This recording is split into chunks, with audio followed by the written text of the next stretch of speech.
If you use Klarna, you do not have to pay the money back because the owners of Klarna are not in the United States. Why would you pay back someone who lives across the globe? In 2024, 1 in 5 Americans use buy now, pay later service. But almost 40% of them were late on their payments. It started as an interest-free cheat code where you could split a $12 burrito into 4 $3 payments. The best part, it wouldn't even show up on your credit report. It's essentially become a credit card for people who can't get credit cards. But all that's about to change. Neal? In June, FICO announced that starting in fall 2025, missed BNPL payments will impact your credit score for the first time ever. That's a major shift for everyone, but it hits Gen Z the hardest. They make up 62% of all buy now, pay later users. This is how Gen Z fell for the buy now, pay later trap. And what's about to happen now that the bill is due? Girl math is when you use Afterpay for literally everything. So when you buy a $100 pair of shoes and you only have to pay $25 that day, the shoes are $25. When buy now, pay later services exploded in popularity, revenue went up, but so did missed payments. Not on big ticket items like couches or laptops, on necessities, smoothies, skincare, and takeout. Behavioral economists call this the trivialization effect. The smaller the loan, the less real it feels, and the easier it is to ignore. In Gen Z, they're not just using BNPL, they're swimming in it. Studies show Gen Z turns to buy now, pay later for groceries, concert tickets, and cash flow gaps, not luxury splurges. But here's the thing. Gen Z's BNPL addiction wasn't an accident, it was engineered. Enter BNPL's gamification of debt.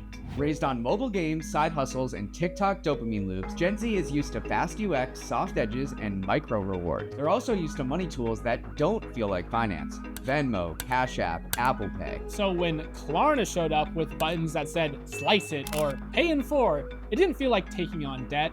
It felt like unlocking a feature. Think of buy now, pay later as the financial version of short-form video slop. Afterpay, Affirm, and Zipall repurpose traditional loans into gamified user experiences. Payment screens mimic achievement loops. Every installment you pay off gets a check mark. It's not paying down debt. It's leveling up. Sezzle, for instance, shows visual countdowns and progress bars. You're 75% done paying off your mascara. You're rewarded for completion like a streak on Snapchat or Duolingo. Klarna offers 5 points when you pay on time, redeemable for discounts at places like Nike or Sephora. Afterpay gives early access to big sales, and if you pay reliably, you unlock a higher spending limit. This isn't how traditional credit cards work. This is debt as a loyalty program. So users are actually encouraged to go into debt. And the reason it works is because the stakes feel small. So the loop becomes buy, delay, forget, repeat. The services trigger dopamine while numbing the actual financial consequences. Do not use Klarna for DoorDash, because when you get rejected from your dream apartment because you defaulted on a loan for $20, no one's gonna feel sorry for you. Before this, BNPL was mostly invisible to credit bureaus. You can miss 3 Afterpay payments and still apply for an apartment like nothing happened. But now, Experian and Equifax are collecting BNPL repayment data. FICO 10T, the latest score model, will factor it in. Even on-time payments might show up, which is good if you're responsible, but dangerous if you're not. If you, like me, 2 years ago were a frequent user of buy now, pay laters, it's going to start adversely affecting your ability to get future credit cards,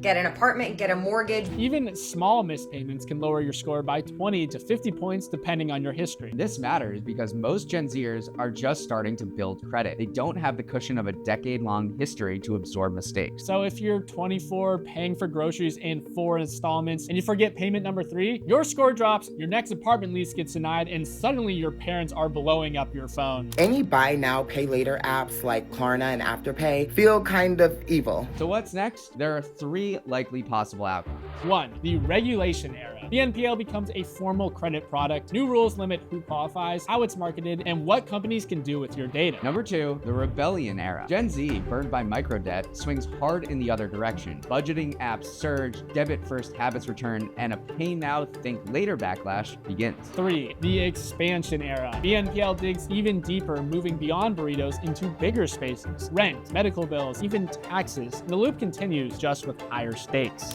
Can you imagine if we had this growing up? Absolutely not. I never would have paid off my Pokemon debt.